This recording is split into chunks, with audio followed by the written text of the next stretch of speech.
Driven from the verdant sanctuary of Eden, Adam and Eve began their arduous journey upon the earth. Their days were defined by the sweat of their brow as they broke the soil, coaxing life from the ground in the form of fruits and vegetables, and tending to various herds. In time, the silence of their labor was broken by the cry of their firstborn, a son they named Cain. Years flowed by, and the family grew. Cain was joined by a younger brother, Abel. As the boys matured into manhood, they became pillars of support for their parents, though their passions diverged. Cain found his calling in the rhythmic cycle of the harvest, dedicating himself to the tilling of the earth and the cultivation of crops. Abel, conversely, felt a deep kinship with the living. He became a shepherd, a keeper of flocks.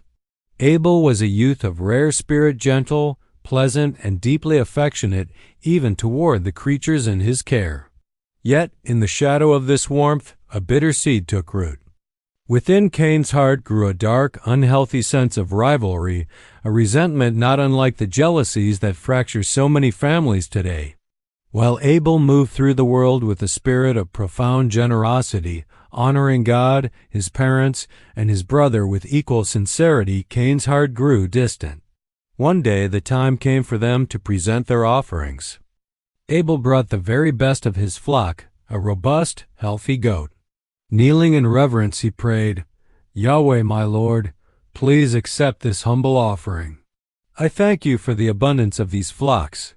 All that I possess is a testament to your mercy alone." Cain, too, brought an offering, a basket of fruits and vegetables gathered from his garden. Yet as he walked, it was clear his heart was not in the task. The produce appeared wilted, lacking the freshness of true devotion. When the Lord looked upon the brothers, he received Abel and his sacrifice with great favor. But for Cain and his lackluster offering, he showed no pleasure. Consistently, we find ourselves mirrored in this moment, do we not? We often give the minimum and wonder why our spirits feel empty. Seeing Cain's face fall into a mask of resentment, the Lord spoke, "Why does anger consume you? Why is your gaze fixed upon the ground? If you act rightly, will you not be accepted? But if you do not, beware, sin is a predator lurking at your door. Its desire is to possess you, but you must master it." Cain did not heed the warning. Instead, he sought out his brother. "Abel, come with me to the fields," he urged, his voice masking his intent. "I have something interesting to show you." They walked together until they reached a desolate stretch of no man's land. There, the silence was shattered. "My lord, help me. Brother, please, why are you doing this? Do not kill me, I beg of you." But it was done. Cain stood over the cooling earth and exhaled a breath of jagged relief. "Yes, he is dead. Finally, my greatest rival is gone forever. Now at last I can have peace." "Stay your hand," the voice of the Lord thundered. "Where is your brother, Abel?" Cain narrowed his eyes. "I do not know. Am I my brother's keeper? What have you done?"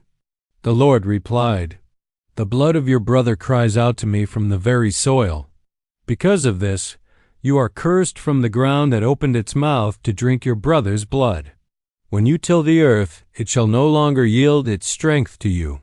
You shall be a refugee, a restless wanderer upon the face of the earth." Terror finally replaced Cain's pride. "No, my lord. This punishment is more than I can bear.